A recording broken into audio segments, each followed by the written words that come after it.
College football is beginning to ascend once again into chaos. And I'm not just talking about the SEC. I'm not just talking about the Big Ten. I'm not just talking about the Sun Belt. I'm talking about every single conference that you could possibly fathom that could exist in the college football world. None of it makes sense. No one knows what's going to happen. It's all out the window.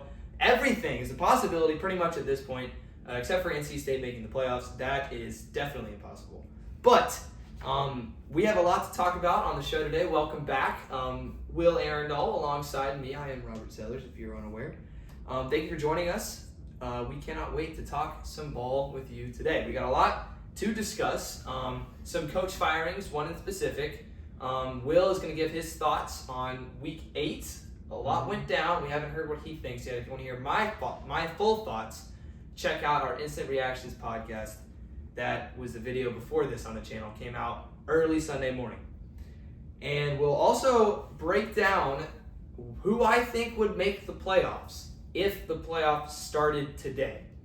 So we got a lot to talk about. It's a busy episode.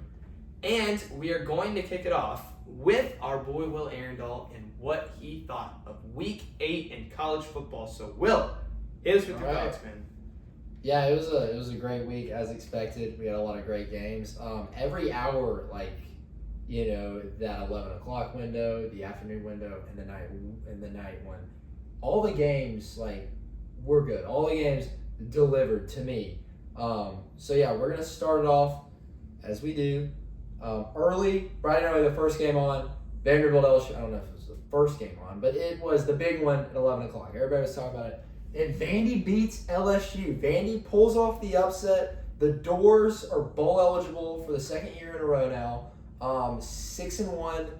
They go and they play at home against LSU, and they beat them. They beat them fair and square. You got to tip your cap if you are LSU. Vandy is a force. They are a force. I'm going to tell you why. They ran the ball for over 230 yards. 239 yards in total. What's crazy is Cedric Alexander wasn't even that great. He ran for 42 yards. He did have a touchdown, but it was MK Young who was really good. He had 6 carries for 85 yards. My goodness, 14.2 yards a carry. Diego Pavia was super close to getting 90 yards. He actually led them in rushing by 1 yard more than MK Young, but it was wild. And Pavia only throws for 160 yards passing, but you don't need him to do all that much. He has been just playing so well. The throws he's making, the plays he's making. There was multiple plays where I was like, only Diego Pavia can make that happen. Only Pavia can make something like that happen. He was just so good. It was crazy to watch. And LSU without one of their leaders at linebacker, Whit Weeks. They really struggled to contain this offense. And, of course, Vandy went into halftime, I believe, up 17-13. And they came out of half. They got a touchdown and just kept on, pouring it on. They always kind of – I remember LSU made it 21-24, I think, at some point and everything. And they kind of, they were most definitely in it. But Vandy's just hard. They're a force, man. LSU didn't run it for 100 yards. So they ran it 21 times, and they averaged 4.8 yards a carry. It's a little better than they have been doing. They actually ran it pretty well against South Carolina, but we will see how consistently they can really do that. I think really with LSU, you just got to get Nuss healthy and everything. He's taking some shots. There were multiple times where he barely picked himself up off the ground, and you just need that. Vandy 1 yard away from going over 400 yards, and there was no turnovers in this game. But it was a fun one to watch in the 11 o'clock window. I believe the fans stormed the field, didn't they? I don't think they did. Actually. They didn't? I don't think so. I like them not. I love field stormings. I like them not with that game. I think LSU's a good team, but is it worth the field storming? No. I like that, Vandy. I like that out of you. You easily could have, said, hey, we're just going to do this just because. But nope. You've been there. You've, done that. So yeah, we will move on. I don't have anything else on the 11 o'clock winner. Georgia Tech Duke was a fascinating game, but I'm not going to spend too much time on it. Georgia Tech just outlasted Duke, really. Also, Duke's inability to score in the red zone and stuff, and they were outplaying Georgia Tech so much. But that's all I've got on that. We're going to move on to Ole Miss, Georgia. Oh my gosh, this was such a good game. You could not draw off a better start for the Rebs. Lane Kiffin, the way they looked, the way they were playing early on in this game, it was very impressive. Got off to a 14-10 lead, made it 21-17. It was just trading scores. It was incredible to watch. Trinidad Chambliss, the moment was not too big. I was not expecting it to be, but man, it was his first true road start in FBS, and he looked great. He played great. The second half though, Georgia just makes adjustments. He was 19 of 36. I think if you look at his numbers, you're like, oh, these are not very good numbers. He played a really good game though. He ran the ball well. He passed the ball well. Like he played a very good game. This loss is not on him because he had 17 incompletions to me. This is just a testimony to how good Georgia is. But I believe it was 21-20 going into halftime, and then out of half, you just see the resiliency of Georgia, how good they are when the pressure's on. Gunnar Stockton had 5 incompletions. He was 26 of 31, 289 yards, 4 touchdowns. He was the SEC Offensive Player of the Week, as deserved. I think he was co-SEC with someone. I can't remember who it would be, but was it maybe Marcel Reed? Oh, it was Pavia. It was Pavia and him. Oh, that makes sense. We're co-SEC Players of the Week. That you usually pick too. So no Marcel Reed love though. That's I know Marcel Reed had a good game. But he was playing Arkansas. Rough. But I mean, Georgia's just so resilient. They ran it for over 200 yards. They're so deep at running at like running back. I mean, that is what really impresses me and something you can lean on at the end of a game when you need carries and you need to run out that clock. You need to break the back of the defense. You've got Josh McCray, Cash Jones, Nate Frazier, Chauncey Bowens, who's kind of come out of nowhere, and he's been great. Nobody was talking about him at the beginning of the year. But Josh McCray only got the ball 5 times, but he had a carry on 4th and 1 where literally Chris Fowler goes, no! And he goes, yes! He got it! Because he was he's stuffed. And then he just pushes his legs, drives forward, and gets the first down. It was insane. Crazy. Insanity. That was a crazy play. This was just such a fun game. This is SEC football at its finest. 5 against 9. Lane Kiffin really called an amazing game. It's just so hard to beat Georgia with the adjustments they make and stuff. They're so good. And it was crazy. I did hear Colby Young made a big catch on the sideline for a 36-yard gain. I've heard he's out the rest of the year. Yeah, I've heard that he's not going to catch any more balls in a Georgia uniform, probably. I think he fractured a bone in his left leg, I believe is what it was. Very disappointing. That was an awesome play, by the way. Mike Bobo went out fighting in this game. And it was Oh yeah. I'll tell you, Mike Bobo the last 2 weeks, other than the Auburn first half, the Auburn second half was very impressive. I was impressed with some of those play calls that he designed up. But that's all we got for Georgia. Just too much, so resilient. Resiliency was the key theme in this afternoon window. To me, from what I've seen, it was the key theme. And that leads us to the next game, Texas Tech, Arizona State. I went back, watched the highlights of this game today, and it was insane. It was crazy to watch. The resiliency of both of these teams was insane. Will Hammond gets the start, plays very well. I thought he was very good. I think he's better than Baron Morton. I really do. It's hard to say, but what he's done against the talent that he's played against, Utah when Baron Morton wasn't playing very well, and here against ASU, he was very, very, very, very good. So that stuck out to me. But man, this was just, it felt like a dogfight. This was played in Dallas at AT&T Stadium. It was like a Big 12 Conference Championship game. Jordan Tyson is such a joy to watch play football. He is so awesome. He's a great guy too. He was wearing a shirt that was obvious. That was it was giving praise to Jesus and everything. Really like that. But he had a good game. 10 receptions, 105 yards, 1 touchdown, and all the difference was made having Sam Levitt back. It really was. I do not think Jeff Sims is the guy to bring them back to the college football playoff promised land where they want to go. I don't think Jeff Sims is that for anyone, though, really. But Levitt was 28 of 47, 19 incompletions. You'll say that's a lot. Both these defenses, though, are tough. They impressed me with the way they played and everything. But it was a insane game. Texas Tech was down, I believe, 19-7. They clawed their way back in. They took the lead up 22-19, and then ASU goes down, gets a touchdown. Under 2 minutes, they convert on a 4th and 2 or 3. I don't remember.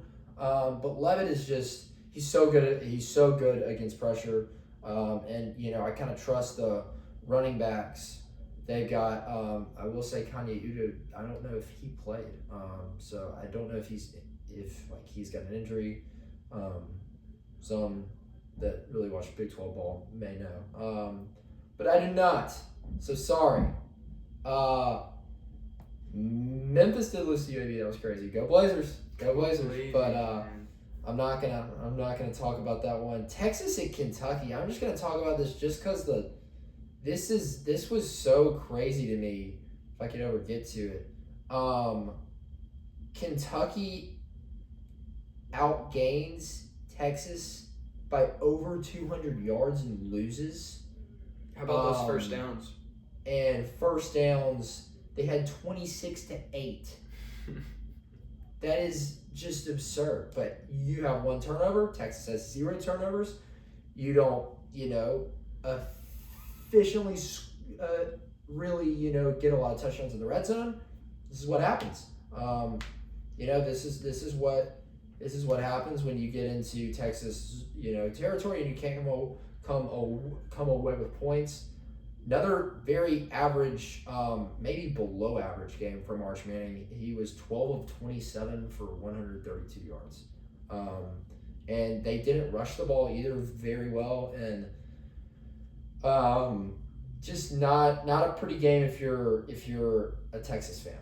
I don't know how much I can blame the offensive line of Texas, or I can blame the running back Quintrodian Wisener of Texas. Because got some carries, just didn't really do anything. So I don't know. I haven't watched this game, but I want to rewatch it because it's just wild to me what happened. But not a good game from Texas.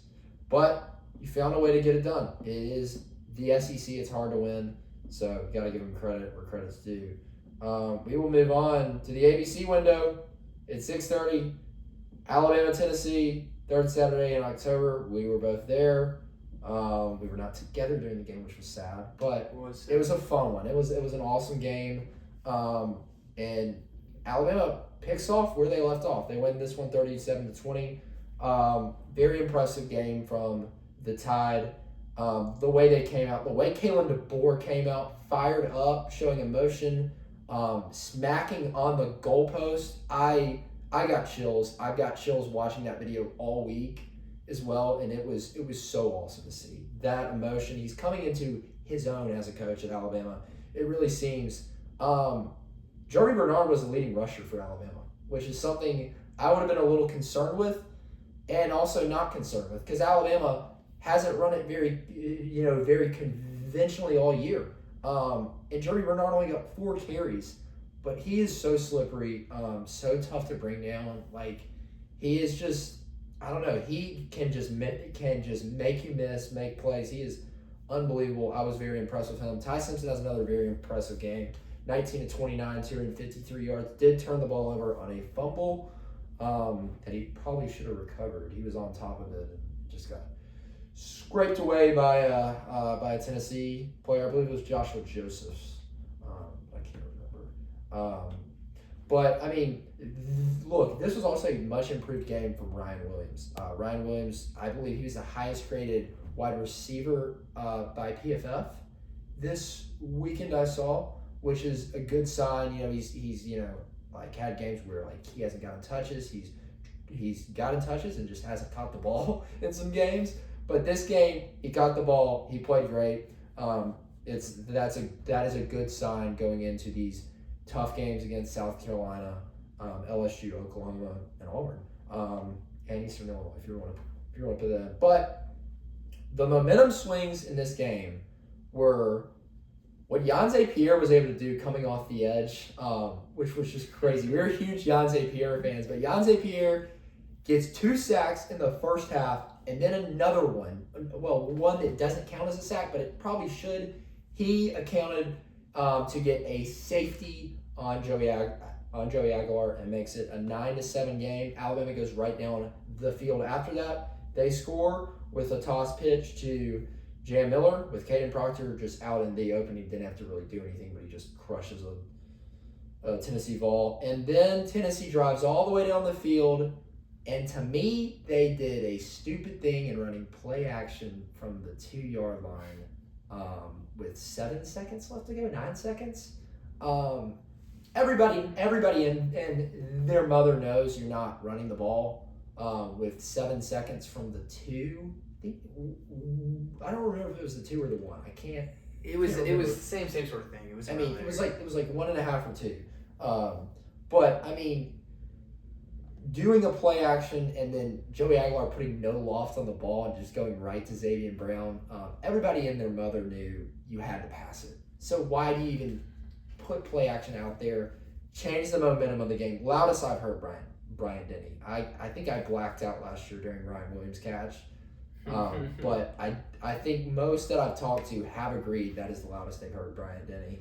And that changed the momentum of the game. Alabama goes up 23-7 at halftime. Last few weeks, Alabama hasn't played great right before half. I don't think last couple moments right before half, you give up a kick versus Missouri. You let up a touchdown versus Georgia, and one you could have gotten a stop, but Xavier Brown had a holding. So I think, and also Vandy, with what happened in that game, they were able to tie it, but then Alabama comes back. But that was great to see, and I was just very impressed with this Alabama team. The way they fight, they can win in a lot of ways, a lot of different ways, and that's impressive. And I think that's all I got. Just went over some of the huge games, really. Mm-hmm. And the ones that I really watched. Some of them I haven't been able to go watch yet, but I will also get our pick'ems. I think I got one more than you this week because I picked Notre Dame, you picked USC, you picked Vandy, I picked LSU, got that one wrong, but then I picked BYU, you picked Utah. So I'll add up those games, but it's a fun week, ladies and gentlemen. And we're already moving on. It was a blast. I think if Tennessee had just gotten into empty or something, they would have scored on that play and maybe probably would have won. Interesting fact about that Tennessee-Alabama game. Getch's team had more first downs, more passing yards, more rushing yards, better on 3rd and 4th down. It was Tennessee. Tennessee kind of outplayed Alabama and lost the game by 17 points because of one play, frankly, which is a little surprising. Mm-hmm. Anyways, next thing that we need to talk about, not that we want to talk about it, but that we need to talk about, of course, the coaching carousel is historically wild this year. It's going to be. So many coaches have already gotten fired, and so many more will get fired in the next few months. The one that we have to talk about right now is Billy Napier getting fired from Florida. I believe this happened on Sunday. We all knew it was going to happen, really. It was inevitable. And it did happen on Sunday. And Florida is a top 10 job in college football. So these jobs don't become open very often, and this one is open. It's very important to talk about. we have reminisced and been thankful for James Franklin and Mike Gundy after they've gotten fired this year. Billy Napier has much of a less of a historic career at his school than those two other coaches, so there's not much to say. He was 22 and 23 in his time at Florida. If you're looking for a reason as to why he got fired, there's Exhibit A. The Florida Gators were not ranked higher than 12th under Billy Napier. The only bowl game they won was in 2024 when they won the Union Home Mortgage Gasparilla Bowl. Okay. We gotta throw out the company there. Yeah. And that is also the only season that they had a winning record. So Billy Napier was at Florida for 4 years and had a winning record in one of them. I really like Billy Napier. I think he's a great guy. I think he's a good football coach. I think he's a great talent developer and a talent acquisitioner. Even though that's not a word, you know what I'm saying? But you can't ignore wins and losses aggressively being more so towards the losses. You can't ignore that, especially at a job like Florida. This is why he got fired. I think that the reason he got fired was because of his poor play calling. I think that's why they lost a lot of these games. I don't think he's the best play caller in the world. Honestly, I'm of the opinion that if you are a head football coach, you should not be play calling because you have so much to deal with as a head football coach. I agree. And you should not be you have to invest a lot of time for play calling. And if you can get your offensive coordinator to go in there and do it for you, it is so much better. I think you should be in there as a head coach with the headset on, and if your offensive coordinator says, "Hey, we're gonna get into a heavy set and run a play action pass on the 2-yard line with 9 seconds left," you can be the head coach saying, "No, that's not what we're doing." That should be your role on the football field. And Billy Napier wanted to play call. I respect it kind of because I think that he thought the best way that his team could win was with him controlling things, and I don't have a problem with that. It's just not the way I would have done it, and it just did not work out for him. 22 and 23 is never a good thing. You have any other thoughts on Billy Napier? I'm sad about this one. I wanted it to work out. It didn't work out as effectively as a lot of people wanted to. There's some high expectations, especially after last year and everything. We kind of were like, some of these expectations are a little too much. Some thought that some of those expectations were just too little. And to me, I agree with everything you said. I don't think he was a great play caller. He was also not a great game planner. In some of these games, you have to game plan, and he just didn't game plan well for some of these games. I mean, versus LSU, you throw it 50 times with DJ Lagway. What are you thinking? So I think there's a lot of games where you could have seen a much different outcome if you game plan better. But I agree with the whole offensive coordinator type thing. These guys already have so much on their plate, and having to call plays and everything. And you look at some of these other guys who are on the hot seat. Hugh Freeze, he calls plays. Offensively, I don't love the way it really works, and it is tough though because Florida gave Napier time. He's recruited well, and you're just not getting those wins. So it's going to be intriguing to watch the future of Lagway and everything, and some other players that they got that are really talented. Lagway's already said he's a Florida man, but you never know. We're just going to know when we see it. So that's what I got really on it. Definitely. And I think that, honestly, a lot of people are going to look at this and say, and people very often do this, they say, oh, Florida, they are now dead in the water. Their coach is gone. They haven't been very good before this anyway. There's no way they make any more noise the rest of this season. Look at UCLA. To me, that is completely the opposite. I think teams with interim head coaches are so much more inspired. Like you said, look at UCLA. Fired their coach. They've been undefeated since then. UAB fired their coach, just got one of the biggest wins in program history, you could say. Who else? Arkansas just fired their coach. They just took Tennessee and Texas A&M to the absolute wire, and I would not put Arkansas past me at all. I mean, they could beat Auburn and get Hugh Freeze fired. They could beat LSU and get Brian Kelly fired. Yep. They could knock off. Who else do they play that's big in the SEC? They could knock some teams. They could knock Missouri out of the playoffs. Vanderbilt. They could knock Vanderbilt out of the playoffs. I don't think they play Vanderbilt, but teams like that. You're talking about Auburn, or you're talking about somebody else? I'm talking about Arkansas. Oh, But anyway, they can do a lot, and I think Penn State put out a pretty inspired effort against Iowa. They were without their coach. I think that Florida has still got a lot left in the tank. Florida plays Ole Miss later in the year. I think that is a game that is very winnable for Florida. So if I'm a coach pre-gaming for the Gators, I am not changing a thing about my mindset on this team in terms of them being very dangerous the rest of the way. Just some other coaching jobs I want to talk about. Just 3 others. First of all, I just want to say I think Mike Norvell is going to get fired. And it's a very similar situation to Billy Napier. But I just want to say Mike Norvell is trying his very hardest. So this is another sad one. I think it's going to happen for sure. It's just unfortunate because he's really he's doing his best. He did everything he could for this year to be an improvement from last year, and it's just not been that. But the other 2 that I want to talk about are Auburn and LSU. I think it is my opinion that, and I'll tell you why, but I think Auburn should not fire Hugh Freeze, and I think LSU should fire Brian Kelly. Do you agree? Do you disagree? What do you think? I agree with the Auburn thing, but I think if you lose like 1 more or 2 more, you have to. But like right now, I wouldn't. I really thought they would probably fire him after losing those a couple games in a row and everything. But I think it's very, very fair that they didn't. You've barely won. You have barely lost versus Oklahoma. Not barely. Texas A&M, Georgia. You were maybe 1 play away. If a call goes your way, you are winners against a top 10 team.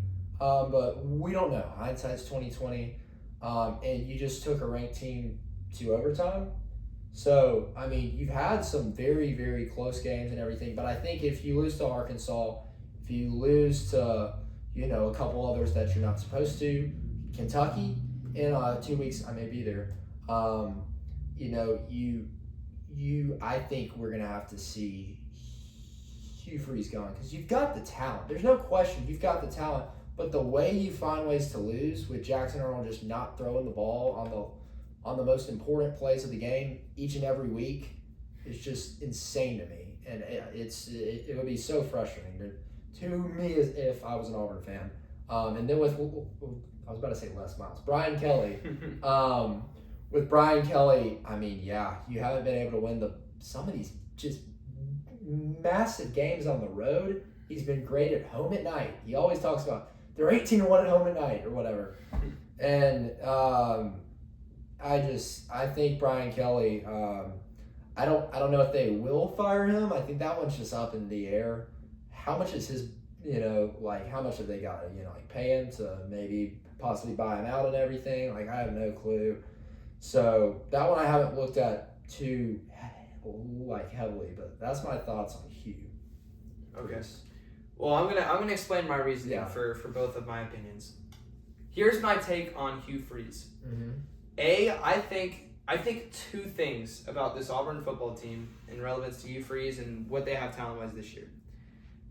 First of all, I think that Hugh Freeze is a great football coach. I think that he is fantastic at developing talent, finding talent, and that's a thing that's not easy to do. And you might say to yourself, Auburn has always been good at finding talent. That's not the case. You can look right before Hugh Freeze, Brian Harsin was awful. And now you have Hugh Freeze in, and he had to clean up Harsin's mess, and he has. And that leads me to my second point. I think this Auburn football team is a very good football team. They've lost by less than 1 possession or 1 possession to Oklahoma, Texas A&M, Georgia, and Missouri, all teams that I have in my top 15 power rankings. That's really not easy to do. I think that if this Auburn team had a good quarterback, offensive coordinator duo, they could contend in the SEC 100%. Their defense is physical, they're big, they're athletic, especially in the front 7. The secondary is young, but it showed promise. And I think this group of wide receivers is really good. It just leads me to my only negative about Hugh Freeze, and I think this is what is holding Auburn back. Hugh Freeze, in my opinion, is not good with quarterbacks. I think he's in their ear too much. I think he's telling them what to do too much. Not too dissimilar from when a head coach is yelling at his 7U flag football team and telling his quarterback to throw a corner route. And he's screaming at the kid. He's going, hey, kid, throw the corner route. The corner route's going to be open. Throw the corner. And the kid is all nervous, and he is filled with anxiety, and then he throws an interception. That, to me, is what I see when I look at Jackson Arnold and Hugh Freeze. I can just picture Hugh in Arnold's ear yelling at him, and Arnold getting flummoxed and having no idea what to do. That is the main problem with Hugh Freeze. I think if Hugh Freeze takes a little dose of humility and gives up play calling and goes out and gets a good offensive coordinator quarterback duo, Auburn can contend for anything that they want to contend for. So I think firing Hugh Freeze would set Auburn back a lot. So I really don't think they should. So for the sake of Auburn football, Auburn fans, I think you should really hope that you beat Arkansas, that you beat Kentucky, that you win these games to keep Hugh Freeze, because I think Hugh Freeze is a great coach. Yeah. Hey, I've got something. Okay. Because look, I agree with everything, but I heard Josh Pate talk about this, and you had the opportunity to go out and handpick a QB, really not just last year, but also 2 years ago, when you had the chance to go to another transfer portal QB and you got Peyton Thorne. And now you have Jackson Arnold and everything. He's got all the praise and everything, but I don't think he's a very good QB. I do not think he's a very good QB. I agree with the fact that Hugh Freeze is in his ear. I think it's a little bit of both of that and everything, but they could have easily gone out and got another guys, but I think they went to the portal. They might have gotten the wrong guy, and now, as Coach Saban said, you're shit out of luck. So, yeah. He does say that. Yeah, I mean, Arnold's obviously not great, but I do think Arnold was rated just as high out of the portal as a lot of other quarterbacks were, other than Nico Iamaleava. So that's just an interesting thing to think about. Switching gears to LSU, I think Brian Kelly is a problem right now. I think, from what I've seen from Brian Kelly, here's my opinion on him. What he's good at is transfer portal acquisition. I think that he's done a pretty good job of that over the years. Mm-hmm. If you look at Jane Daniels, if you look at even this year with Patrick Payton and Mansour Delane and all those, Delane, I think that he's good at identifying the problems on his team and going out and getting replacements for them.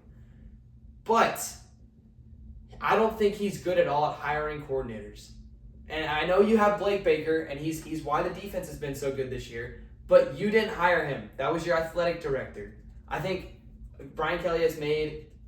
You had an amazing offense with Jaden Daniels, Malik Neighbors, and Brian Thomas, and you could not figure out how to hire a good enough defensive coordinator and amass good enough talent to support that god-tier offense. And so you went 9-3 and missed the playoffs. Now you have an amazing defense. You figure that out because your athletic director hired you, Blake Baker. And now you can't figure out who to hire on offense.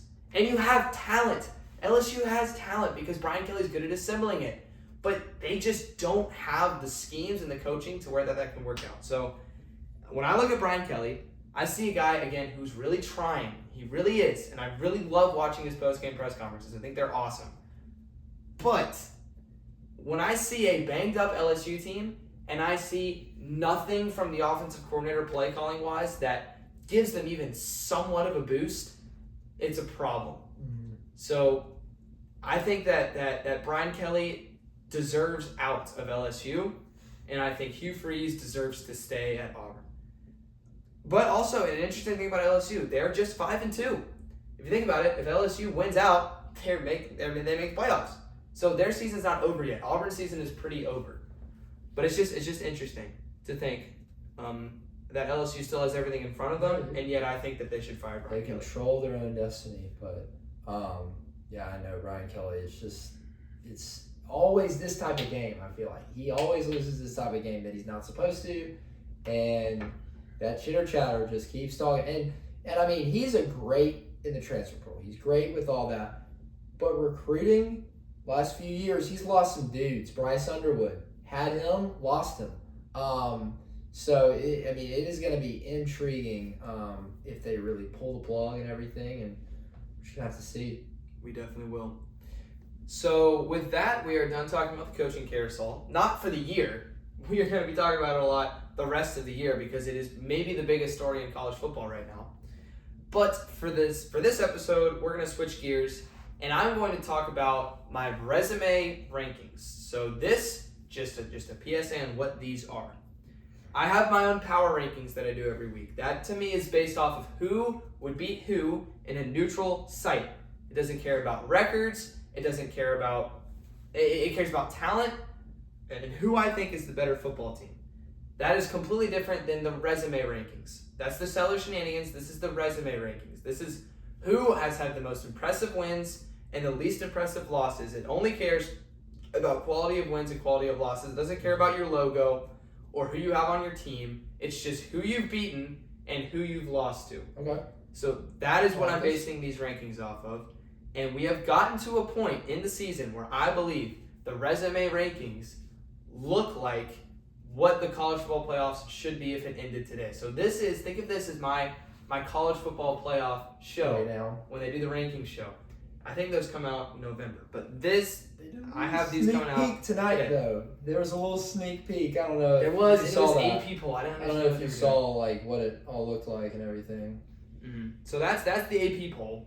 This is the resume rankings. I believe it was a playoff one. I don't know. They did like what the playoff format would look like if we were using the AP poll. Oh, it was that's what it was. The same. Yeah, okay. So it was kind of pointless.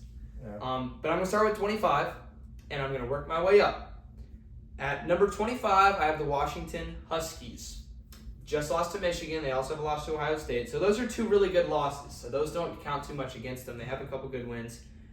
Do I think the Huskies are going to make the playoffs? No. I haven't seen enough from their offense, but I just have them at 25. At 24, I have the TCU Horned Frogs. They have a couple big wins. They have a couple good road wins that I have. That's why I have them here. And their 2 losses are not too bad. So they're at 24. Again, these are just teams that are lower. These don't really mean a lot. At 23, I have Michigan. Again, these are teams that don't necessarily have really good wins, but their losses aren't very bad, so they don't have a lot of negativity. Yeah. So I got Michigan at 23. Iowa is at 22. Iowa's still 5-2. Not a lot of people are talking about Iowa. They narrowly escaped Penn State. They were losing that game for a while, ended up winning by 1 point. So Mark Gronowski, hang around a little bit. And at number 21, I have the Texas Longhorns. Crazy. Now, Texas, I want to talk about Texas for something because I have a lot of thoughts on Texas.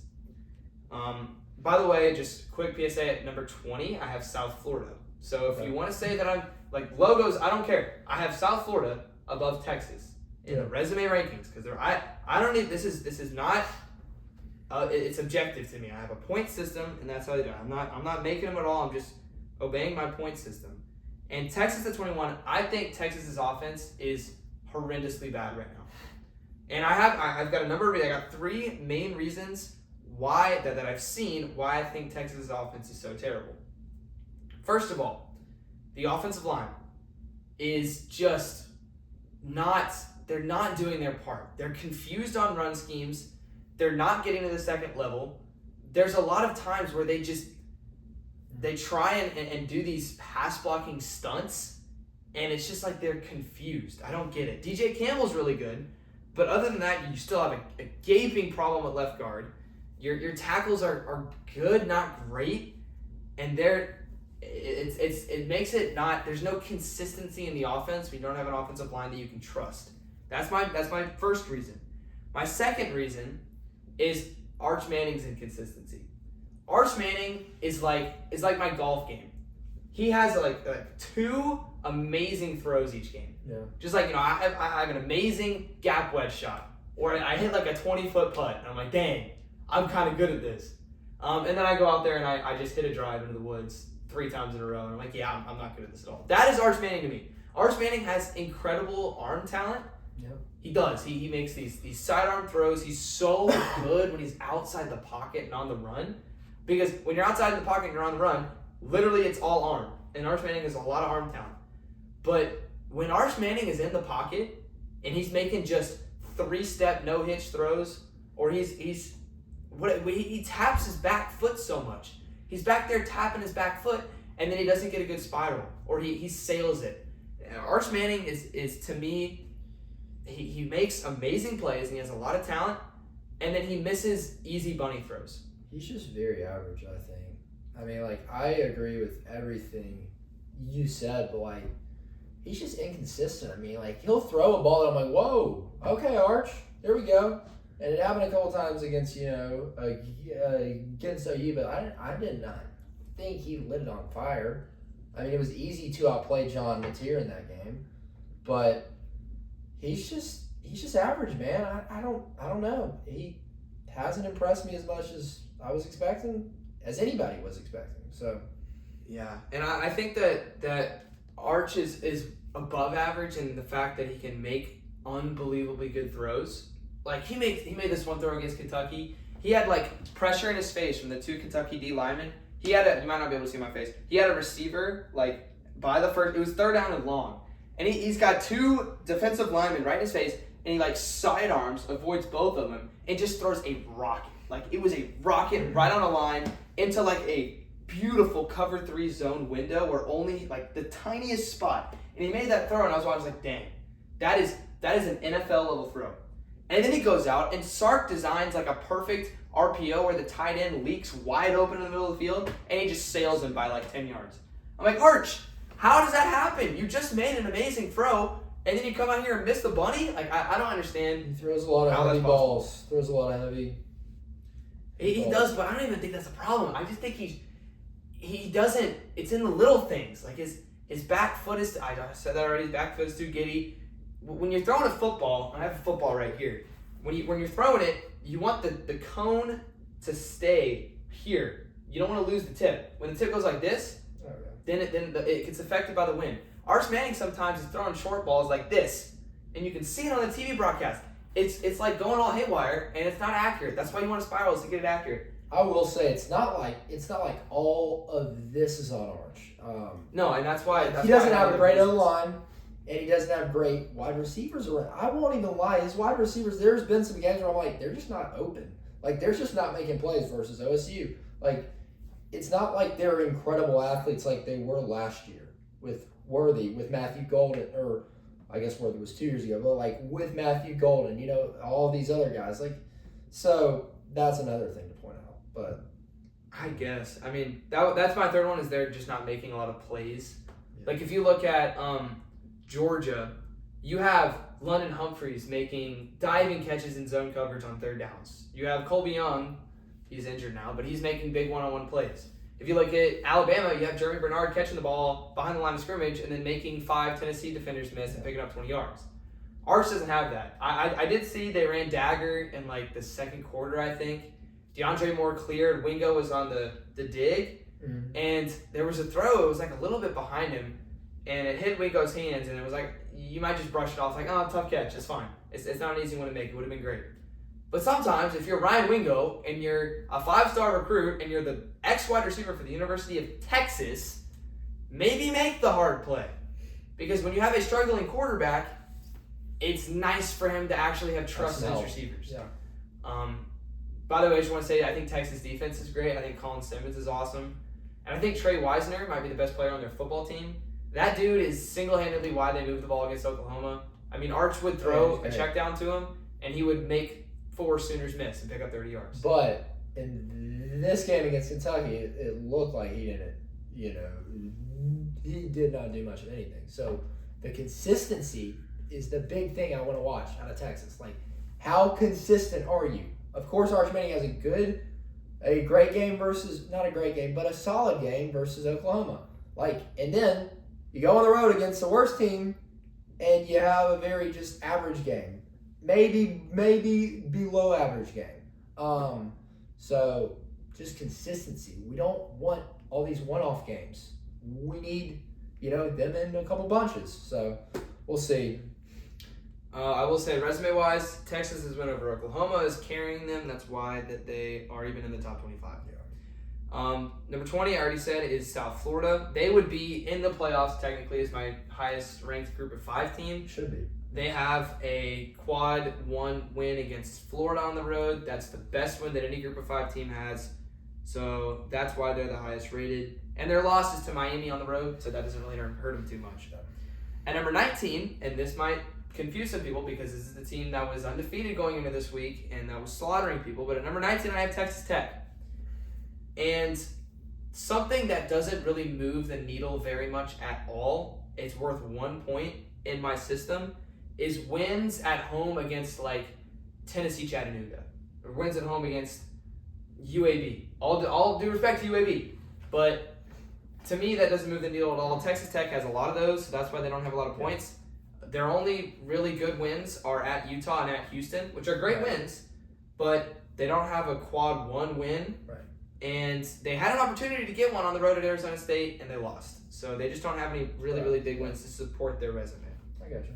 Similar story with number 18. I have Missouri at number 18. I just want to say I think Missouri got a huge win against Auburn. I think Auburn's a great football team. I was very impressed with Missouri. Power rankings wise, I got Missouri in the top 14. Okay. I think the best teams in the SEC, I think the teams that have a chance to really make noise nationally in the SEC right now are Alabama, Georgia, Ole Miss, Texas A&M, Vanderbilt, and Missouri. I think those teams are playing the best football in the SEC right now. I don't think anyone else has a chance to win the SEC championship. At number 17, I have Iowa State. Now, Iowa State doesn't have a lot of those really bad wins, and they don't have a bad loss, and they've won against some pretty good teams in tough environments. So I have Iowa State at 17. At number 16, I have Utah. I want to say I think Utah should have beaten BYU. I just think their offense gave the game away. I think they were 1 of 5 on 4th down, and they had 12 penalties. Yeah. So I think they played a better game than BYU. They just made stupid mistakes, and they did it against Texas Tech too. So I think Utah's defense is great, but Devon Napier, in my opinion, is just not it. That was a weird one to look at the numbers, and you're like, tell me a world where Utah doesn't win this game, and then you see that, and you're like, oh, that's why.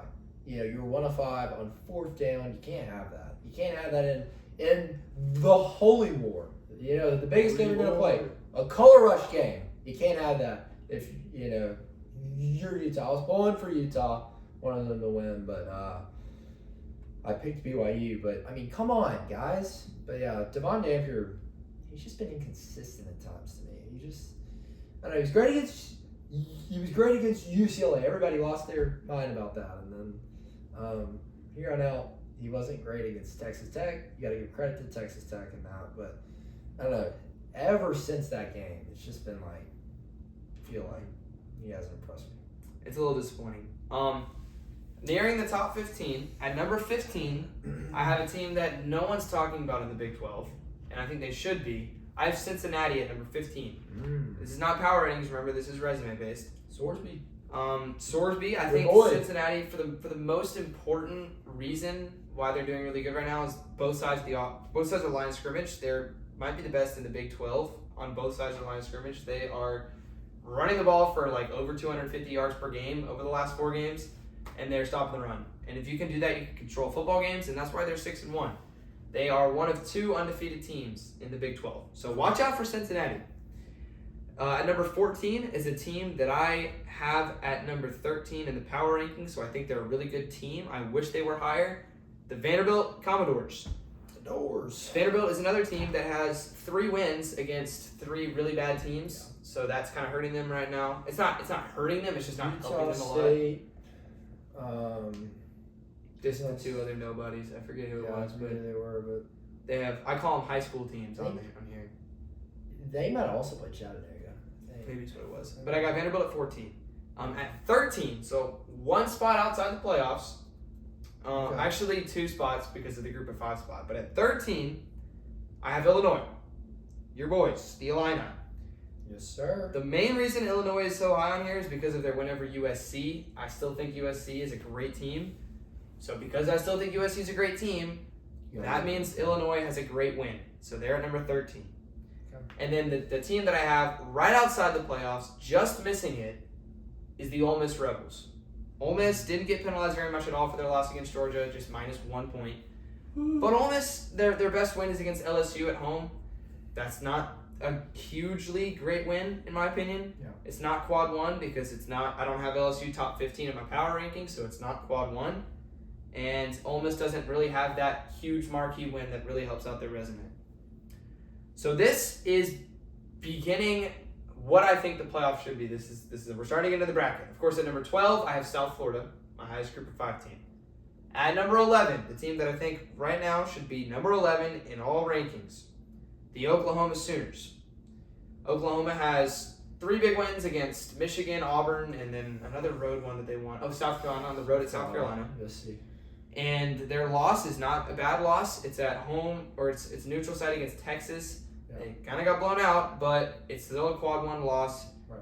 So Oklahoma, I have them at number 11. Not a bad resume at all, and you have a lot of opportunities down the line to really build it. You still got to play Tennessee, Alabama, and Ole Miss, I believe, are all still on the schedule this weekend. Yep. Yeah, that's it. Another huge one. So I have Oklahoma, the first at-large spot at number 11. At number 10, I have the only 2-loss team in my top 12, the Notre Dame Irish. I have Notre Dame power ranked number 5. I think Notre Dame is so good. I think that they have the best defensive line and the best run defense in college football. And if you say, Robert, that's crazy, let me tell you who they have shut down in the run game. A&M, yeah, they scored 40, but A&M did not run the ball very well at all against Notre Dame. A&M has been tearing it up on the ground against every SEC team they've played. Notre Dame smoked Arkansas's run game. Arkansas has run it for over 200 yards against like Tennessee, Texas A&M, so many really good teams. USC just ran all over Michigan, and I think Notre Dame held them to like 60 rushing yards. So Notre Dame's rushing defense is elite. And they have Jeremiah Love, they can run the ball really well, and CJ Carr's getting better and better. So Notre Dame is number 10. They do not have a win against like a really bad team, so that's really helping out their resume a lot. At number 9, I have a team that just lost their first game, the Miami Hurricanes. Here's my opinion on Miami. I think a lot of people are dousing Carson Beck with gasoline and then throwing a match on him and lighting him on fire. And I understand that. 4 interceptions is bad, and a lot of those interceptions were not good ones. But Carson Beck just does not operate well when his running back has 8 rushes for 18 yards. That's what Mark Fletcher's stat line was. We saw this story last year at Georgia. They couldn't run the ball. Carson Beck turned it over a bunch. So if you want to succeed with Carson Beck, you have to first run the ball. More balance. Well, and they did not. I think that, but this is not the end of the world for Miami. I mean, we saw Alabama lose to a bad Florida State team to start the year, and that woke this team up, and it was a great coaching moment for Kalen DeBoer, and now they're looking like a championship contender. So for Miami, this could be that game that wakes them up and gets them focused. For sure. This is not the end of the world. They are 7th in the ACC, which is interesting. So you got them at 9? I got them at 9. So that's the last team I've got South Florida, Oklahoma, Notre Dame, and Miami going on the road. So we'll find out who they're playing. Miami will be playing on the road at number 8, Oregon. That would be an awesome game. Fun one. Yeah. The Ducks don't have a quad 1 win yet. Their best win is at Penn State, which was a quad 1 win, and then Penn State dumpster fired their program, so now it is not a quad 1 win. But Oregon, I have Oregon power rated at number 3. I have Oregon over Alabama. I think Oregon is, wait, no, that's not true. I have it at number 6. I misread Oregon for Georgia. I have Oregon at number 6. I still think Oregon is a great football team. At number 7, I have Georgia Tech. Undefeated. Undefeated is a very good thing in resume-wise. I mean, I think if you're undefeated, you have to be given credit. I don't care how ugly the wins are. And let me tell you, the wins are ugly for Georgia Tech. Ugly. They are getting outplayed on both sides of the ball, and they're finding ways. I don't understand it. Do I have them in my top 25 in power rankings? No. But I have them at number 7 in resume because they're undefeated. Make that make sense. Yeah. It's weird, but it's a thing. They haven't even played a quad 1 opponent yet. But they're walking off field goals. They're getting 99-yard scoop and scores.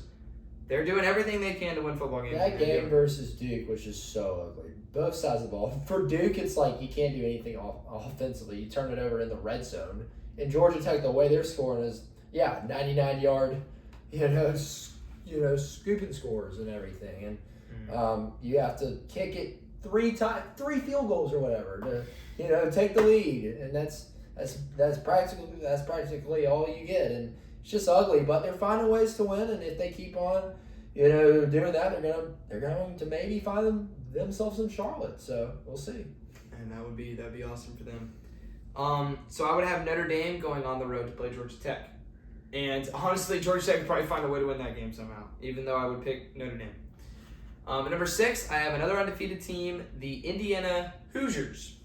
Now, the Hoosiers have a huge win against Oregon on the road, one of the best wins that anyone's had in college football so far. Indiana also has a big win against Illinois.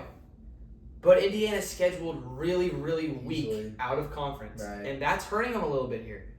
That's just another thing. I think you have to take everything into consideration. And to me, the top 5 teams have a better resume than Indiana. Yeah, I think they were Kennesaw, Old Dominion, and an FCS team. That was their out of conference play. So that is so interesting because you have one of the best road wins. Everybody's got them in their top 5, but what are they, number 6 in this? They're number 6 in this. I have them at number 2 in my power ranking. I mean, everybody's got them at 2 or 3 in their power rankings. But it's interesting if you schedule bad non-con. This is what happens. James Franklin, Penn State, Cincinnati. Good show. So I would have Indiana hosting Oklahoma. Really interesting game there. Big one. I'd pick Indiana, but that's not what this is about. At number 5, I have a team that I have at number 25 in the power rankings, but a team that is number 5 in resume, the BYU Cougars. Another team that is undefeated. Number 5? Number 5. Another team that's scheduled pretty difficultly out of conference. They don't have a quad 1 win, but they have not lost a game. They've won at Arizona. They've beaten Utah. And I would have BYU hosting South Florida in the game that no one would watch. And I don't know who would win. Do I think BYU is going to go undefeated the rest of the way? No. This is not a projection. This is what it would be now. And BYU is undefeated. And they have some pretty good wins. So I have them at number 5. Are they a top 5 team? No. But resume-wise, they are. At number 4, I have the only team that is left that is undefeated in the SEC, the Texas A&M Aggies. And I know Alabama's undefeated in SEC play. They're higher. But they lost to Florida State. So I have A&M at number 4 in my resume. I have A&M at number 8 in my power. And, I mean, A&M has one of the biggest wins, one of the best wins of the season at Notre Dame. They've also beaten Florida. They beat Mississippi State. They just beat Arkansas on the road. That was another big one. So A&M, if they can keep winning, they will keep rising. And I have them getting a first-round bye at number 4. At number 3, I have another SEC team. I have the Georgia Bulldogs. Georgia has 3 quad 1 wins against Ole Miss, at Auburn, and at Tennessee. Those are 3 huge wins that Georgia's got. They were all sketchy. They almost lost all 3 of them, but they found a way to win. And their one win does not dock them very many points at all. It's Alabama. They're so resilient. It's crazy. Mm-hmm. So I have Georgia. They would host the winner of Indiana and Oklahoma. How fascinating an Indiana-Georgia game would be. I would love to watch that football game. Mm-hmm. But I got Georgia at number 3, which leads me to my top 2. At number 2, I have the Ohio State Buckeyes. Undefeated. They have a huge win over Texas, and they haven't lost any of the other ones. Texas is barely a quad 1 win at this point, but they still have found a way to hang on to the top 15 in the power rankings. But other than that, I mean, Ohio State, they've won at Washington. They haven't lost a game, so they haven't lost any points. But I have them at number 2. I have them at number 1 still in my power rankings. I think Ohio State's defense is so good. I think Julian Sain's very efficient. I think their weapons are great. I think the only thing that concerns me about Ohio State is their ability to dominate the line of scrimmage. I haven't seen things from them that make me believe they can do that on a consistent basis. But that leads us to my number 1 team, resume-wise. They are my 4th rated team in power rankings. They are number 1 in resume, the Alabama Crimson Tide. And I know they lost to Florida State, and that looks bad. But Alabama has 4 wins against teams I think are 14 and higher in power rankings. In a row, too. In a row. On the road at Georgia, on the road at Missouri, Vanderbilt, and Tennessee. They have the best resume in college football, in my opinion. And I think the Crimson Tide should be ranked number 1 resume-wise in college football right now. Am I saying that is going to stay the same the whole season? Who knows? They could lose to South Carolina. I would not be. I would be a little surprised, but I wouldn't be shocked out of my mind if Alabama lost to South Carolina this week. I think that there are 6 teams in college football that I think are going to compete for a national championship this year. I think those 6 teams are Ohio State, Indiana, Georgia, Alabama, Notre Dame, and Oregon. I think if a team not in those top 6 wins the whole thing, I will be very shocked. To me, those are the 6 best teams in college football, and the national championship is theirs to lose. Notable teams I don't have in that list are Ole Miss, Texas A&M, and Miami. I'd say are the notable ones I don't have in that list. And I think those teams are still great, but I don't see them winning the national championship for one reason or another.